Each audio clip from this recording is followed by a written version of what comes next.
Puisi ini kutulis khusus untuk seorang pahlawan. Ia seorang pahlawan tanpa jasa, kata kalian. Sampai saat ini ketika pandemi COVID-19 sedang menyerang, mereka tetap berjuang. Melalui handphone yang ia pegang, mereka memberikan kami banyak pelajaran. Walau banyak yang harus ia laksanakan, ia ajari kami dengan senang. Ini puisi pujian untuk mereka. Mereka yang telah mengajari kami dari rumah. Mereka yang rela menghabisi waktu dengan siswa. Iya, bukannya apa. Dalam kondisi yang sangat kacau balau, mereka harus galau memikirkan masa depan siswa yang lulus tanpa ujian. Bagaimana tidak? Banyak siswa protes akibat belajar online. Padahal ini untuk masa depan kalian. Tugas menumpuklah, PR ini, PR itu, bahasa, matematika, seni budaya. Keluhan yang sering saya lihat dari story WA. Semua tidak bisa disalahkan. Di sini saya luruskan. Saya juga kadang merasa lelah sampai ketiduran ketika harus mengejarkan tugas yang guru berikan. Namun bagaimana dengan guru yang kita pikir hanya memberikan tugas dan enak-enakan? Tidak, mereka juga lelah seperti kita. Memikirkan bagaimana soalan yang harus diberikan bukanlah mudah. Pernah saya tanya kepada guru tentang persoalan yang kurang saya paham. Bu, itu dicak mano ke? Putri dak ngerti bu, ujar saya bertanya dalam bahasa Palembang tentang matematika. Kebetulan guru MTK saya itu sedang online.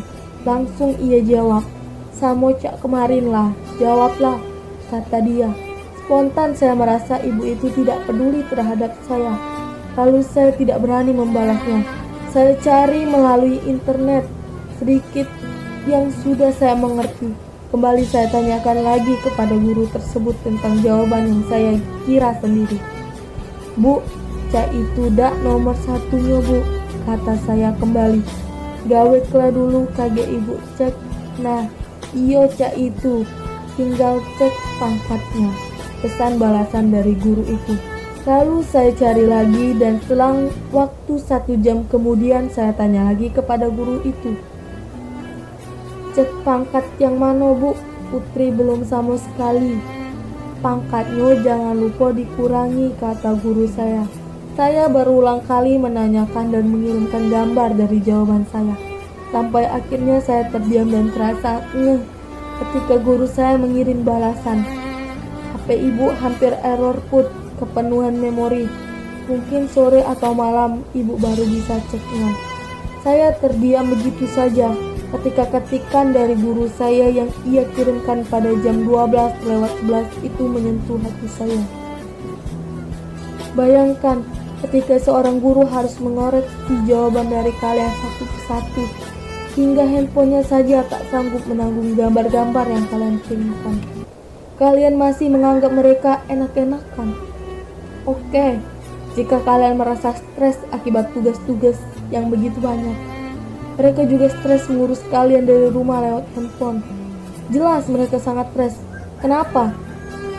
Di sekolah saja secara bertatap muka kalian masih membantah. Bagaimana di rumah?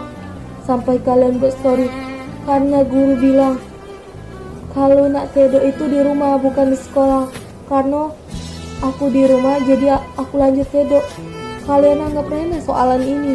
Kalian anggap remeh soal pelajaran. Kalian tidak tahu bagaimana mereka yang sudah kuliah susah mendapatkan kerja. Lantas bagaimana dengan kalian lulus hanya dengan ijazah SMA? Saya tidak menyalahkan kalian para siswa. Saya juga siswa di sini. Saya juga tahu tangan capek akibat nulis setiap hari. Namun mereka guru-guru kita juga punya urusan. Mereka ada keluarga, mereka ada tanggung jawab. Mereka, terutama mereka guru wanita yang harus mengurus ini itu di rumah.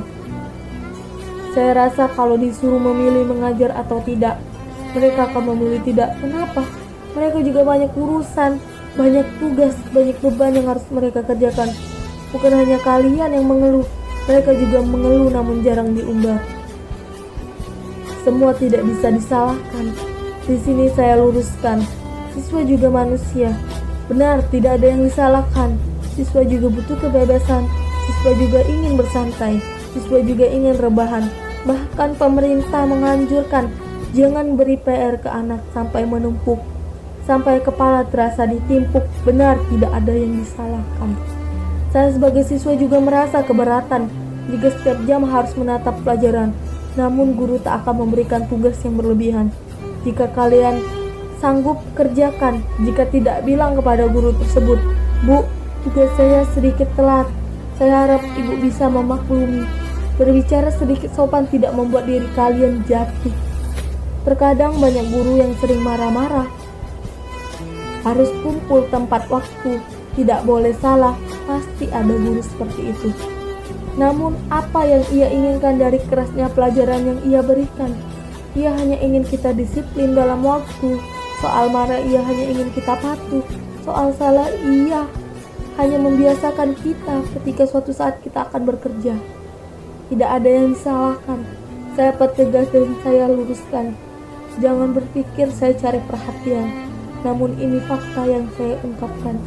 Saya tidak menghina kalian. Saya bukan sok pintar. Saya hanya mengingatkan serta meluruskan. Puisi ini kutulis khusus untuk seorang yang berjasa, yang kalian sebut guru, mengajari dalam keadaan dunia yang sedang haru biru terhadap wabah yang meluas ke seluruh dunia. Semoga ini cepat berlalu sampai kita bisa bertemu. Untuk semua guru di Indonesia. Terima kasih. Karya Putri Adalia.